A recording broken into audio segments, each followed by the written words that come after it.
Story world, এখানে গল্প জীবন্ত।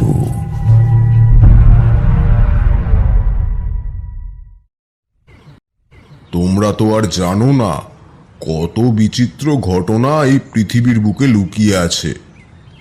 এমন অনেক ঘটনা আছে যার জন্য কোনো ব্যক্তিকে ঘোরতর নোংরা ও অসুচিপূর্ণভাবে দিন যাপন করতে হয়।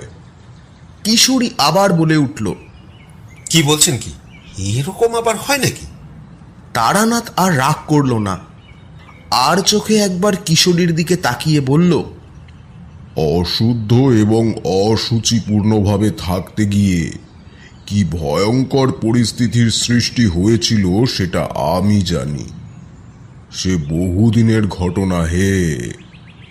হঠাৎ মনে পড়ে গেল, ভাবলে আজও গায়ে কাঁটা দেয়। মনে হলো কোনো বাড়িতে নয়, যেন ঘোরতর অশুদ্ধ কোনো স্থানে উপস্থিত হয়েছি।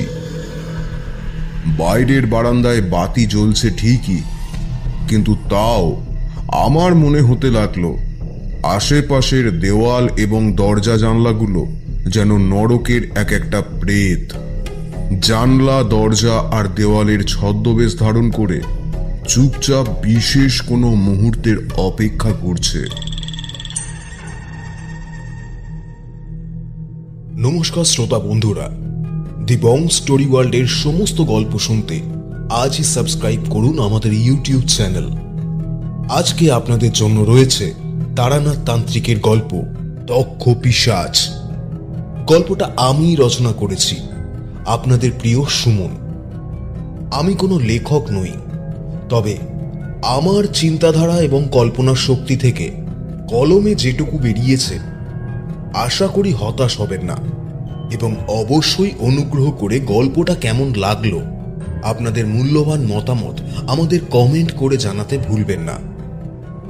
গল্পের বিভিন্ন চরিত্রে পিশাচিনী পারমিতা দাস রায়, কিশোরী জয়েন্দ্র সান্যাল, রমা প্রত্যুষা মান্না। গল্প পাঠ, গল্পের সূত্রধার তারানাথ ও অন্যান্য পুরুষ চরিত্রের ভূমিকায় আমি সুমন মিত্র। পোস্টার নির্মাণ টিম শ্যাডো পিক। শব্দ অলঙ্করণ দি ডার্ক টাইম প্রোডাকশন। তাহলে শুরু করা যাক আমাদের আজকের বিশেষ প্রতিবেদন, তারানাথ তান্ত্রিক ও দক্ষ পিশাচ।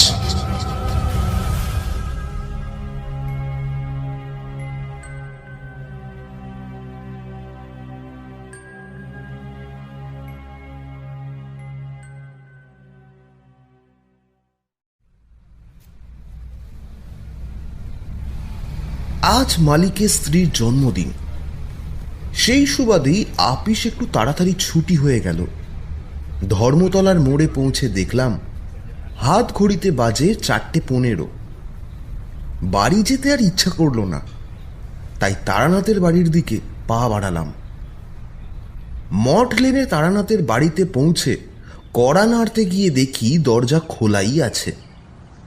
একটু ইতস্তত করে ভেজানো দরজা খুলে ভেতরে প্রবেশ করলাম। কানে হালকা কথাবার্তার আওয়াজ আসতে লাগলো। ভাবলাম হয়তো তারানাথের কোনো মক্কেল এসেছে। শঙ্কাজনিত চোখে ভেতরের ঘরে প্রবেশ করে দেখি কিশোরী আমার আগেই এসে গল্প জুড়ে দিয়েছে। বেশ একটু রাগ হলো। বললাম, আরে কি ব্যাপার, আজ আমাকে ছাড়াই আসর জমে উঠেছে নাকি? তারানাথ বলল, আরে এসো এসো, এখনই তোমার কথাই হচ্ছিল। অবাক হয়ে বললাম, আমার কথা? তা কি কথা হচ্ছিল শুনি। আসলে তোমরা দুজন মানিক জোড়া একসাথে না এলে আমার গল্পের মেজাজ ঠিক আসে না। গল্পের আসরে শ্রোতারাও একটা বিশেষ ভূমিকা গ্রহণ করে। মনের মতো শ্রোতা না পেলে গল্পের মেজাজটা কেমন যেন হয়ে যায়। এ কথা ঠিক যে আমরা তারানাথের একনিষ্ঠ শ্রোতা। শুধুমাত্র আড্ডা নয়, গল্পের লোভেই যে আমরা এখানে আসি সেটা তারানাথও বেশ ভালোভাবেই জানে। তাই বললাম, তা বেশ তো, এসেই যখন পড়েছি তাহলে একটা গল্প হোক। তারানাথ স্বভাবতই খুশি হলো, বলল, আরে বসো, আগে জমিয়ে বসো। কি খাবে বলো? পরক্ষণেই ভেতরের ঘরের দিকে তাকিয়ে ডাকলো, চারি, চারিমা। প্রায় সঙ্গে সঙ্গে তারানাথের মেয়ে চারি এসে উপস্থিত হলো। তাকে উদ্দেশ্য করে তারানাথ বলল, যা তো, তেল নুন লঙ্কা দিয়ে মুড়ি মেখে নিয়ে আয়, একটু পরে চা দিসক্ষণ। হ্যাঁ। চারি এক গাল হেসে মাথা নেড়ে ভেতরে চলে গেল। অল্পক্ষণ পরই একটা বড় গামলায় করে মুড়ি নিয়ে এলো, জবজবে করে তেলে ভিজিয়ে। বেশ খিদেও পেয়েছিল, বাক্য ব্যয় না করে মুড়িতে মনোসংযোগ করলাম। একটু পরে চাও এলো। চা শেষ হলে তারানাথের প্রিয় সিগারেট পাসিং শোয়ের প্যাকেটটা বের করলাম। তিনজনে তিনটে সিগারেট ধরালাম। তারানাথ একটা ভরপুর পরিতৃপ্তির টান টানল।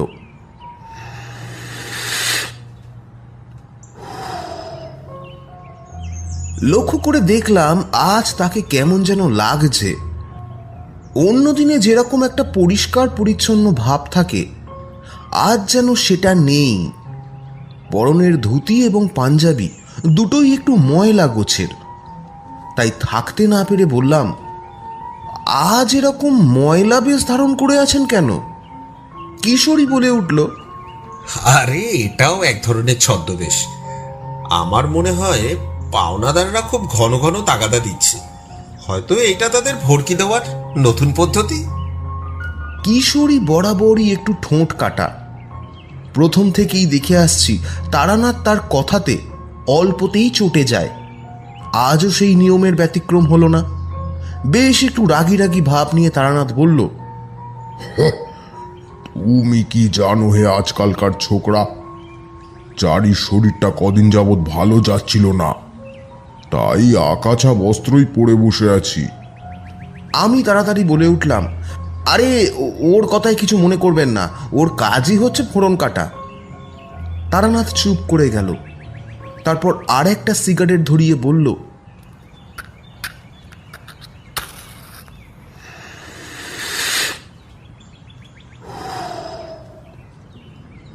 না, আমি কিছু মনে করিনি। তোমরা তো আর জানো না কত বিচিত্র ঘটনা এই পৃথিবীর বুকে লুকিয়ে আছে। এমন অনেক ঘটনা আছে যার জন্য কোনো ব্যক্তিকে ঘোরতর নোংরা ও অসুচিপূর্ণভাবে দিন যাপন করতে হয়। কিশোরী আবার বলে উঠল। কি বলছেন কি? এরকম আবার হয় নাকি? তারানাথ আর রাগ করল না, আর চোখে একবার কিশোরীর দিকে তাকিয়ে বলল, অশুদ্ধ এবং অসুচিপূর্ণভাবে থাকতে গিয়ে কি ভয়ঙ্কর পরিস্থিতির সৃষ্টি হয়েছিল সেটা আমি জানি। সে বহুদিনের ঘটনা হে। হঠাৎ মনে পড়ে গেল, ভাবলে আজও গায়ে কাঁটা দেয়। শুনবে নাকি? বলে কি তারানাথ, গল্প শোনার জন্যই তো আসা। চটপট বলে উঠলাম, আরে বলুন না, একটা ভালো এবং চমৎপ্রদ গল্প শুনতে চলেছি মনে হচ্ছে। তারানাথ শুরু করল। এ ঘটনা আমার জীবনের প্রথম দিকের কিছু পরের। মাতু পাগলি এবং মধুসুন্দরী দেবী দুটো পর্বই তখন সমাপ্ত হয়ে গেছে। আমার অবশ্য বিয়েও হয়ে গিয়েছে তারপর। কিন্তু ওই যে কথায় বলে না, কুকুরের লেজ সোজা হয় না। তাই আবার একবার পথে বেরিয়েছিলাম। ঘুরতে ঘুরতে পুরুলিয়ার রঘুনাথপুরে গিয়ে উপস্থিত হয়েছিলাম। সারা দিন পথে পথে ঘুরি। সন্ধ্যার সময় কোনো মন্দিরে বা গেরস্থের বাড়িতে আশ্রয় নিই। একদিন একটা চায়ের দোকানে বসে আছি। বেশ ফুরফুরে হাওয়া দিচ্ছিল। সারা দিন হেঁটে ক্লান্ত শরীরে বসে চা খেতে বেশ আমেজও আসছিল। হঠাৎ পরিবেশটা কেমন গুমোট হয়ে গেল। আশেপাশে যেসব পাক পাখালির শব্দ হচ্ছিল সেটা থেমে গেল। চোখ তুলে দেখি 30-35 বছরের একটি যুবক দোকানে এসেছে চা খেতে। তাকে দেখেই আমার কেমন যেন লাগলো। মনে হলো একটা খুব বড় আকারের অশুভ শক্তি এর আশেপাশে ঘুরছে। যুবকটির পরনের ধুতি অন্তত 1 মাসের বাসি, অর্থাৎ একটানা পড়ে থাকলে যা হয় সেরকম। গায়ের ফতুয়াও একই অবস্থা। মুখে অভিন্যস্ত চুল দাড়ি গোঁফের অসংরক্ষিত চিহ্ন, কিন্তু মুখ দেখে বোঝা যায় ছেলেটি পাগল নয়। যুবকটি চা খেয়ে পয়সা না দিয়েই চলে গেল। আমি একটু অবাক হলাম। ছেলেটির এই পাগল প্রায় দশা আমাকে বিস্মিত করল। দোকানির কাছে জানতে চাইলে সে বলল, আগে ও আমার বড়দার ছেলে, নাম রতিন। আগে ভালোই ছিল, স্থানীয় একটি স্কুলের শিক্ষকতাও করতো। বছরখানেক আগে ওর বাবা মা নৌকাডুবিতে মারা যায়। এখন ও তার নিজের ছোট বোনকে নিয়ে পৈতৃক ভিটেতেই বাস করে, কিন্তু 2 মাস হলো তার এই অবস্থা। কারণ জানতে চাইলে দোকানি বলল, কি জানি বাপু, সারাদিন নাকি পুজো আচ্ছা নিয়ে থাকে, কিন্তু তার পুজোর কেমন ধরন সেটা কেউ বুঝতে পারে না। কারণ সাধারণত লোকে শুদ্ধ বেশে পুজো আচ্ছা করে, কিন্তু আজ প্রায় 2 মাস হতে গেল কখনো পরিষ্কার পরিচ্ছন্নভাবে তাকে দেখলাম না। আমি বেশি ভাবলাম না বিষয়টা নিয়ে, কারণ কত মানুষের কত উদ্ভট খেয়াল যে চাপে তার ঠিক নেই। এই যেমন আমি সংসার থাকতেও পথে পথে বেরিয়ে বেড়াই, এটাও কি কম পাগলামো?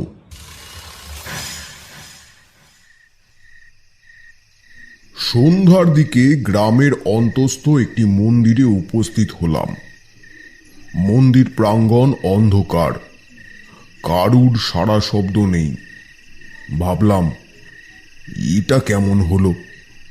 সন্ধ্যাবেলায় একটা বাতিও কি কেউ দেয়নি? সম্বিত ফিরল অস্ফুট একটা গোঙা নিতে। আওয়াজটা খুব কাছ থেকেই আসছে।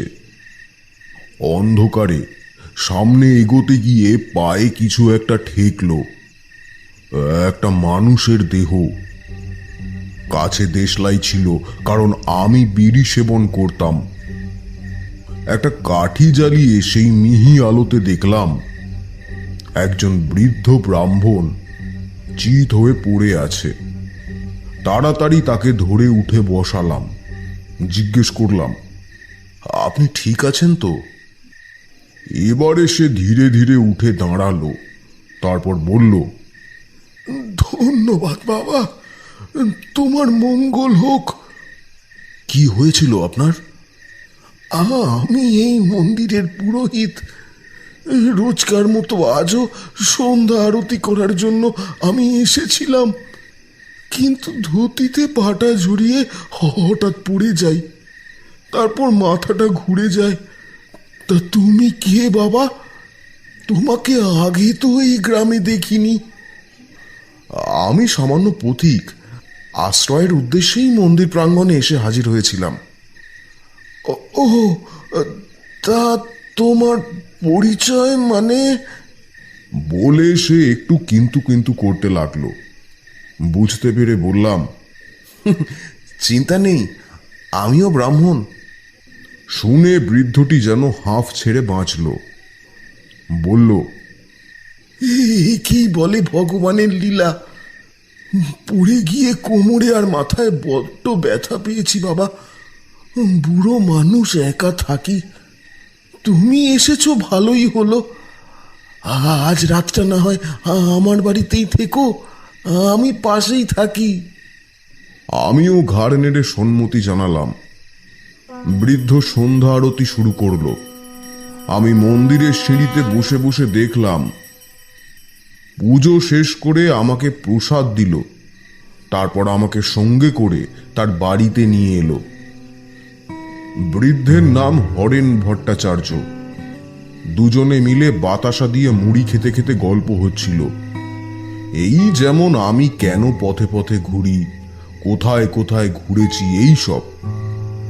বৃদ্ধও তাদের গ্রাম এবং জীবন সম্পর্কে গল্প শোনাচ্ছিলেন।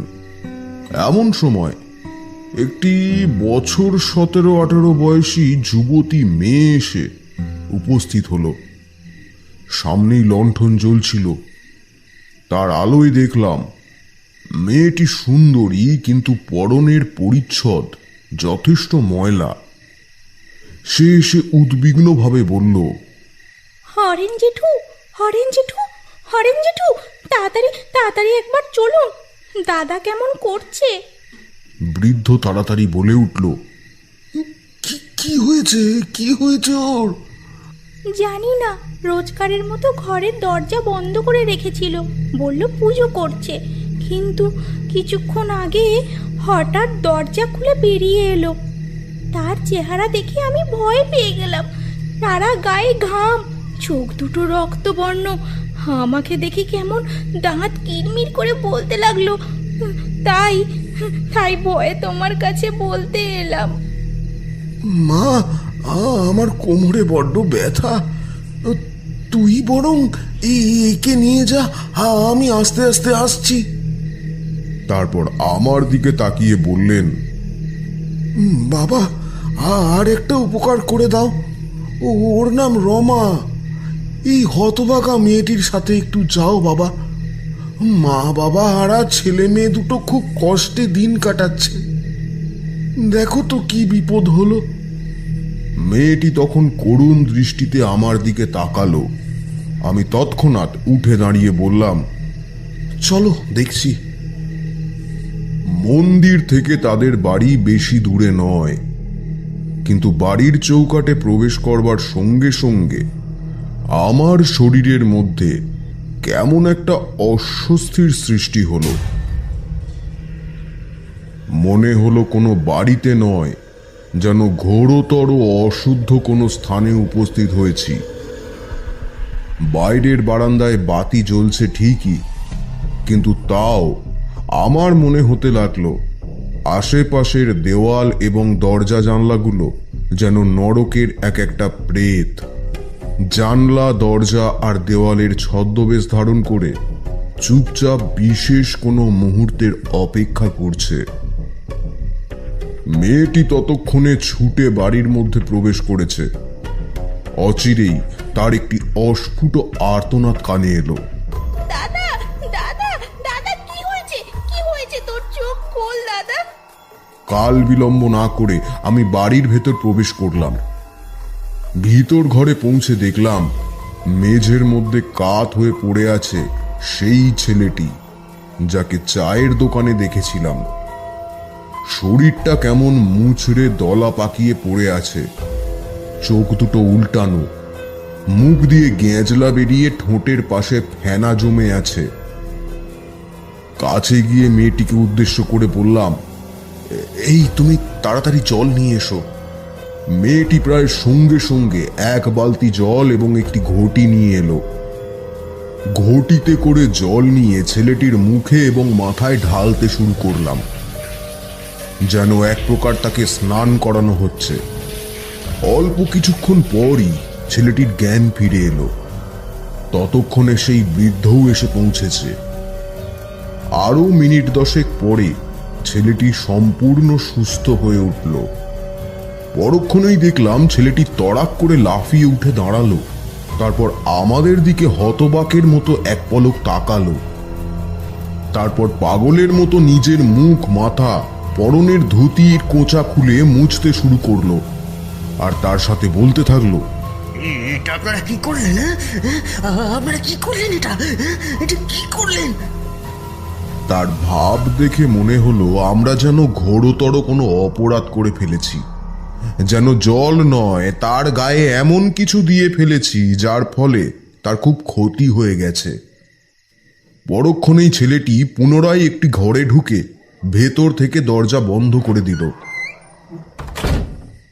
মেয়েটি সেদিকে ছুটে গিয়ে অনেকবার তাকে ডাকলো, দাদা দাদা দরজা খোল, দরজা খোল দাদা, দরজা খোল। কিন্তু ভেতর থেকে কোনো সাড়া শব্দ এলো না। মেয়েটি ফিরে এসে আমাদের উদ্দেশ্যে বলল, সারাক্ষণ এইভাবেই দরজা বন্ধ করে থাকে, খাওয়া দাওয়া সব মাথায় উঠেছে। আর কিছুদিন এইভাবে চললে দাদা অসুস্থ হয়ে পড়বে। আমি কি করব কিছুই বুঝতে পারছি না। চিন্তা করিস না মা, আমি আর তোর কাকা হরিপদ মিলে তোর দাদাকে জোর করে কবিরাজের কাছে নিয়ে যাব।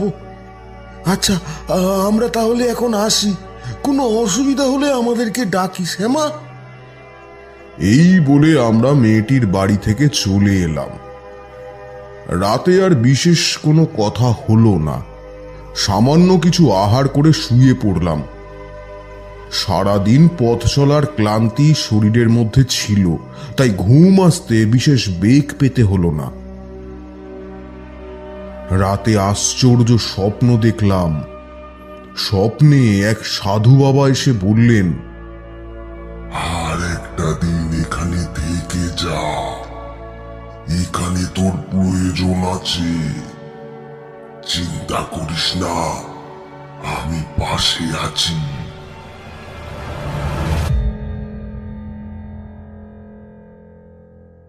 ঘুমটা ভেঙে গেল। চোখ খুলে দেখলাম পূর্ব দিকের আকাশ হালকা আলোকিত হয়েছে, পাখিদের কলতান কানে আসতে লাগলো। উঠে বসে ভাবলাম, এ যে সেই সাধু বাবা যিনি আমাদের গ্রামে বারোয়ারি তলায় আশ্রয় নিয়েছিলেন, যিনি আমাকে বলেছিলেন যে আমার কপালে তন্ত্র সাধনার চিহ্ন আছে। মনে হাজারটা প্রশ্ন উঁকি দিলেও সাধু বাবার কথা অমান্য করার সাধ্য ছিল না আমার, তাই থেকেই গেলাম। সারা দিন গ্রামটা ঘুরে ঘুরে দেখতে থাকলাম।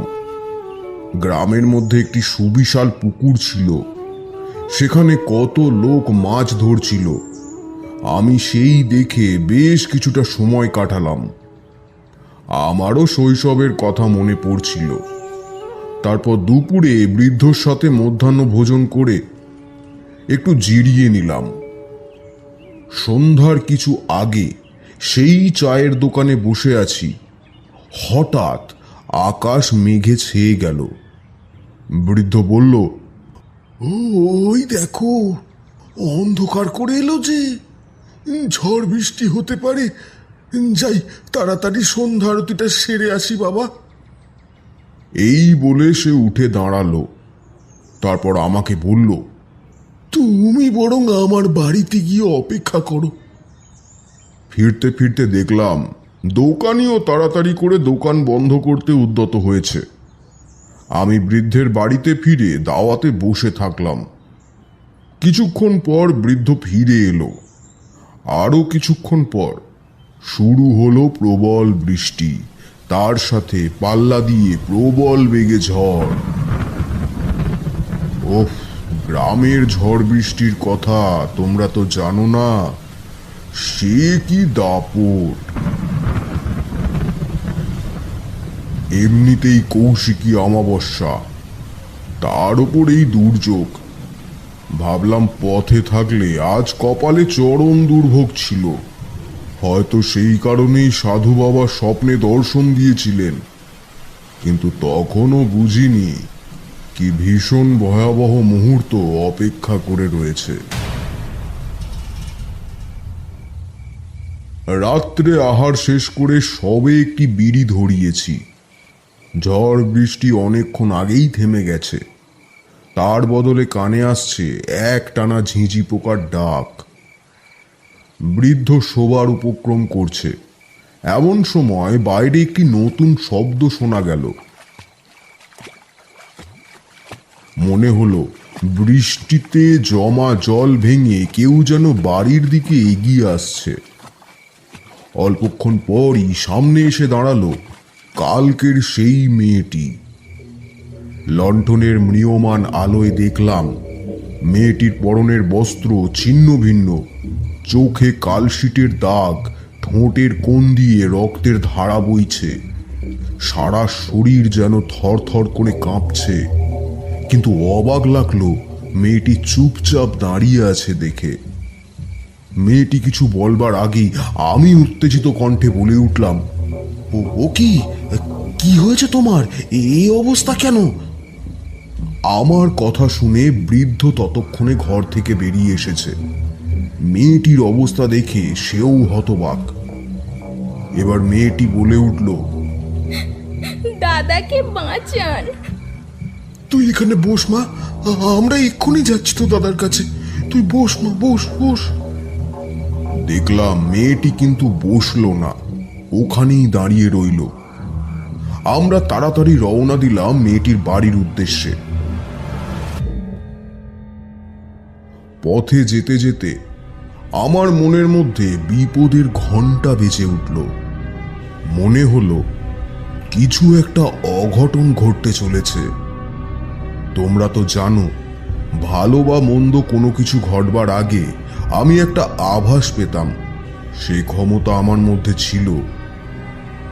মেয়েটির বাড়িতে পৌঁছে দেখলাম কোথাও কোনো আলোর চিহ্ন মাত্র নেই, আর তার সাথে প্রাণেরও কোনো অস্তিত্ব আছে বলে মনে হলো না। যেন কোনো পরিত্যক্ত ভিটে বাড়িতে প্রবেশ করেছি। কেমন একটা আঁশটে গন্ধ আমার নাকে আসতে লাগলো। অন্ধকারে আমরা দুজন এদিক ওদিক কিছুক্ষণ তাকিয়ে দেখলাম, না, কোনো সাড়া শব্দ নেই। এমন সময় বৃদ্ধটি ডেকে উঠল, রতিন, বাবা রতিন, আমি হরেন জেঠু। রতিন। এবারও কোনো সাড়া এলো না। তখন আমরা অন্ধকারে হাতড়ে হাতড়ে বারান্দায় উঠে দাঁড়ালাম। আন্দাজে দরজায় হাত রেখে বুঝলাম সেটা ভেজানো রয়েছে। অল্প ঠেলতেই সেটা শব্দ করে খুলে গেল। মনে হলো ভেতর থেকে হালকা আলোর রেখা চোখে পড়ছে। আরো কয়েক পা এগোতেই আঁশটে গন্ধটা আরো তীব্র আকার ধারণ করল।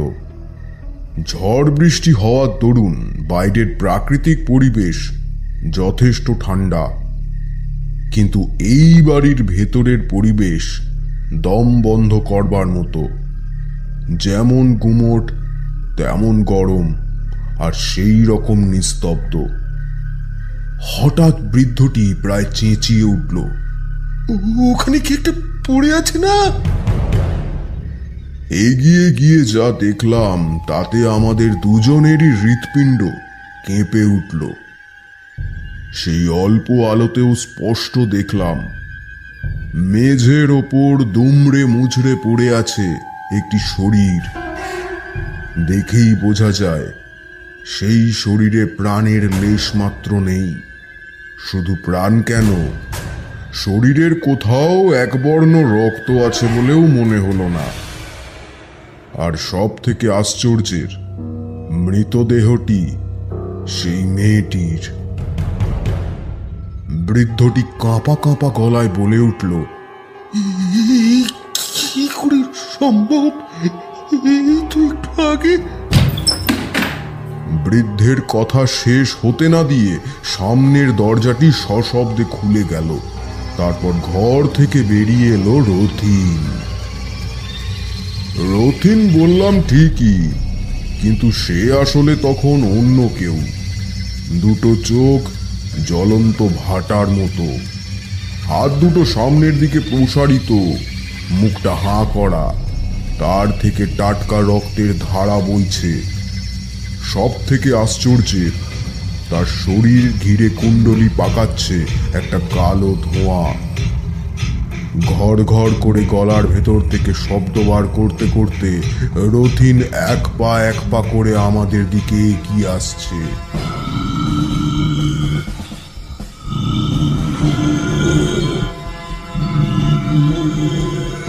চোখের সামনে এইরকম দৃশ্য দেখে বৃদ্ধটি জ্ঞান হারিয়ে মেঝেতে পড়ে গেল।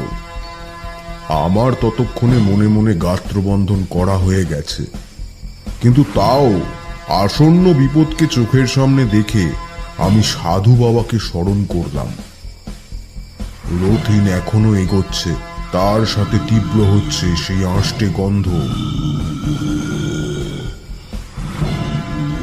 আচমকা আমার পেছনে একটি আলোর আভা অনুভব করলাম। সামনে ওই মূর্তিমান বিভীষিকা দেখেও আমি ঘাড় ঘুরিয়ে পেছনে তাকালাম। দেখলাম হালকা নীল আলো পরিবেষ্টন করে দাঁড়িয়ে আছে সেই সাধু বাবা। তার মুখে একটি স্মিত হাসির রেখা, হাতে একটি রুদ্রাক্ষের মালা। পরক্ষণেই আমার সামনে থেকে ভেসে এলো একটি অমানসিক কণ্ঠস্বর।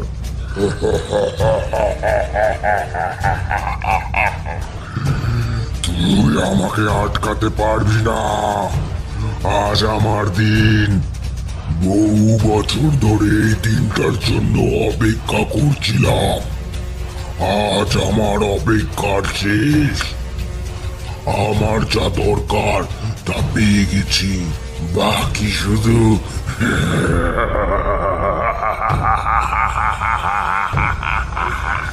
এই বলে সে আরো কিছুটা আমার দিকে অগ্রসর হলো।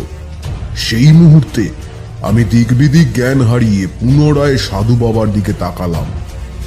কিন্তু কোথায় সাধু বাবা, কোথায় সেই নীল আলো? কেউ নেই, কিন্তু তার বদলে পড়ে আছে সেই রুদ্রাক্ষের মালাটি। রথিন ততক্ষণে আমার এক হাত দূরত্বের মধ্যে এসে পড়েছে।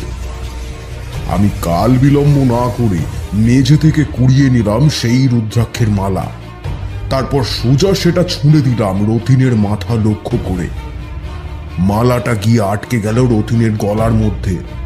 পরক্ষণেই এক মর্মান্তিক চিৎকারে কেঁপে উঠল গোটা বাড়ি।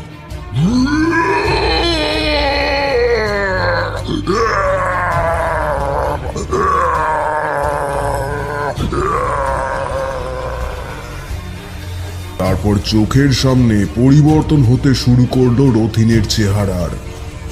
প্রথমে অদৃশ্য হলো কালো ধোঁয়া, তারপর রথিনের দেহটা মেঝেতে পড়ে ছটফট করতে থাকলো। অল্পক্ষণ পরেই সেই স্থানে দেখা যায় একটি চর্মসার দেহ, যার শরীরে রক্ত এবং প্রাণ দুটোরই লেশ মাত্র নেই।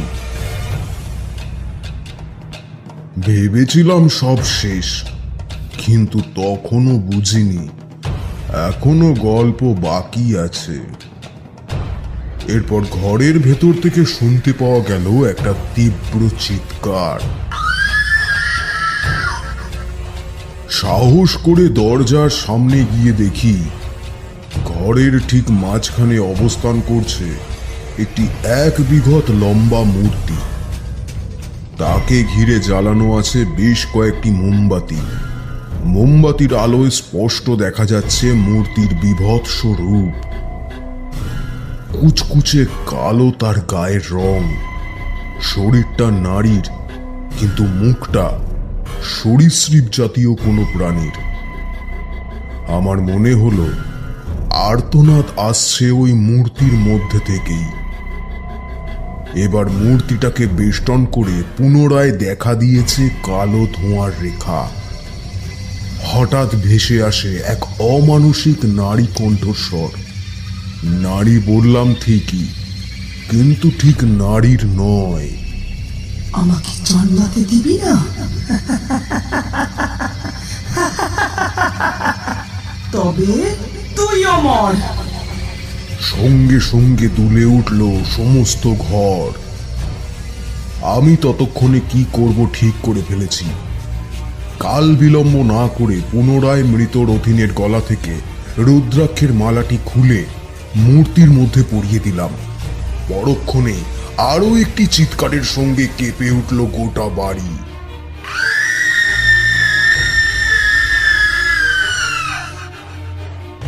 হঠাৎ সব থেমে গেল, কিন্তু মুহূর্তের মধ্যেই দেখা দিল মেঝেতে ফাটল।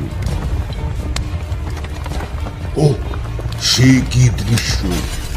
ভেতর থেকে গনগন করে আগুনের আভা উঠছে, যেন নরকের দ্বার খুলে গেছে। আস্তে আস্তে সেই ফাটলের মধ্যে ঢুকে যেতে থাকে সেই মূর্তি, যেন ধরিত্রীর বুক থেকে পাতালে তলিয়ে যেতে থাকে। ততক্ষণে আমার মন অনেকটা শক্ত হয়ে গেছে। আমি বুঝতে পারি এখানে থাকলে বিপদ হতে পারে। কোনো রকমে বৃদ্ধ পুরোহিতের শরীরটাকে টেনে হিঁচড়ে বাড়ির বাইরে বের করে আনলাম, আর প্রায় সঙ্গে সঙ্গে চোখের সামনে তাসের ঘরের মতো ভেঙে পড়ল গোটা বাড়িটা।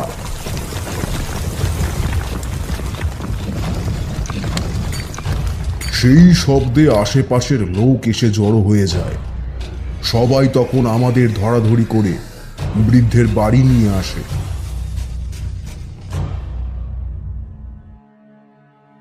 জ্ঞান ফিরে পায় বৃদ্ধ।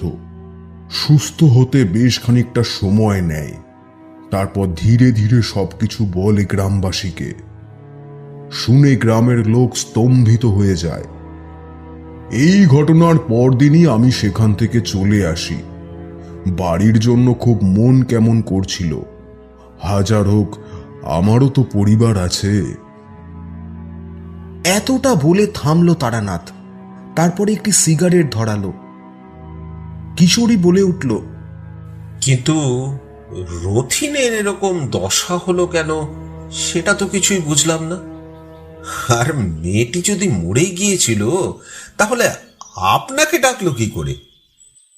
তারানাথ সিগারেটে একটা ভরপুর টান দিয়ে বলল,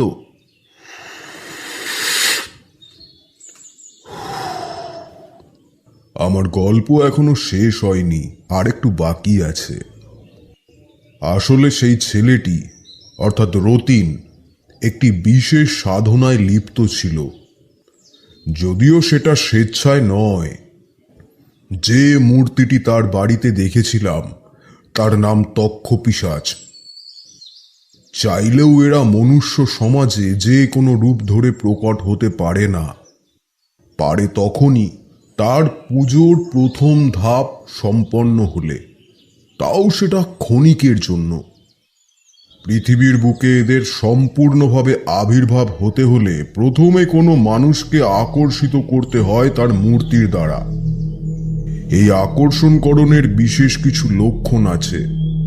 এমন মানুষ প্রয়োজন যে বেশ কিছুদিন যাবৎ খুবই হতাশাগ্রস্ত এবং অপরিচ্ছন্নভাবে দিন যাপন করছে। রতিন আর রমার বাবা মা মারা গিয়েছিল। স্বভাবতই রতিন খুবই হতাশাপূর্ণভাবে দিন যাপন করছিল। হাজার হোক, অভিভাবকহীন ছেলেমেয়েরা অযত্নেই দিন যাপন করে। তার ওপর সংসারের চাপ এসে পড়েছিল রতিনের ওপর। মানসিক অবস্থা ঠিক না থাকার কারণে রতিন স্কুলের শিক্ষকতা ছেড়ে দেয়। ঠিক তখনই এই পিশাচের নজর পড়ে তার ওপর। মূর্তিতে আকৃষ্ট হয়ে যখন কোনো ব্যক্তি তাকে বাসগৃহে নিয়ে আসে, তখন শুরু হয় তার খেলা। সর্বপ্রথম সেই ব্যক্তির রুচি পরিবর্তিত হয়।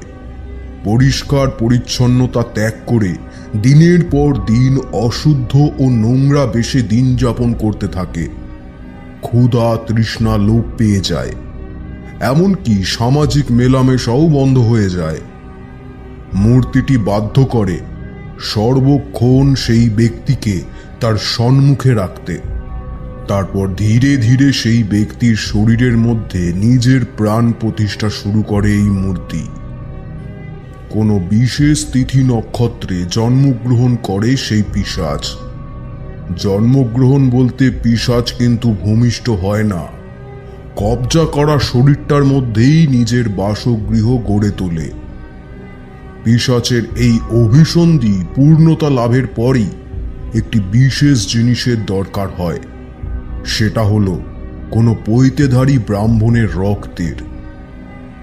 রতিনের হাত দিয়ে তক্ষপিশাচের পুজোর প্রথম ধাপ সম্পন্ন হয়েছিল। সেই কারণেই ওই বৃদ্ধ পুরোহিতের রক্তের আশাতে মৃত মেয়েটির রূপ ধরে ক্ষণিকের জন্য হাজির হয়েছিল সেই পিশাচ। কারণটা খুবই সোজা। রতিনের অবস্থার কথা বিবেচনা করে সেই বৃদ্ধ নিশ্চয়ই ঘর থেকে বের হবে। তখন ওই বৃদ্ধের প্রাণনাশ করতে খুব একটা অসুবিধা হতো না, কিন্তু আমি যে সেখানে উপস্থিত থাকব সেটা তার জানা ছিল না, তাই তার অভিসন্ধিও পূর্ণতা পেল না। এবার তারানাথ চোখ বন্ধ করে বসল। আমরা বুঝলাম তার গল্প শেষ হয়েছে। এখন সে আর কিছুই বলবে না, ধ্যানমগ্ন অবস্থায় বসে থাকবে। আর আমাদেরও ফেরবার সময় উপস্থিত হয়েছে। গুটি গুটি পায়ে রাস্তায় বেরিয়ে এলাম। তারানাথের বাড়িটা মটলেনের কিছুটা ভেতরে, একটু নির্জন গলিতে। বড় রাস্তার মুখে এসে মনে হলো যেন অন্য জগৎ থেকে বাস্তবে ফিরে এলাম। কিশোরী জিজ্ঞেস করলো, এতক্ষণ যেটা শুনলাম তা কি সত্যি? আমি বললাম, আমরা হচ্ছি আদার ব্যাপারী, জাহাজের খোঁজ নিয়ে কি দরকার ভাই? গল্পের সত্যতা যাচাই করে আমার কোনো কাজ নেই ভাইয়া, সময়টা তো দিব্যি কাটলো। শেষ হলো আমাদের আজকের গল্প। পরবর্তী পর্বে আবার উপস্থিত হব নতুন এবং রোমাঞ্চকর একটি গল্প নিয়ে।